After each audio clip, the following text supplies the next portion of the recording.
为什么许多人都改用 Notion 作为主力笔记软体？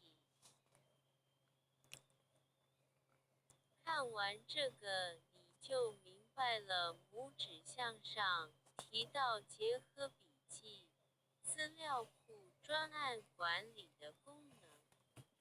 界面简介近来世界流行2022 https://youtube VLATIVHS 简介啊，第三的界面简介，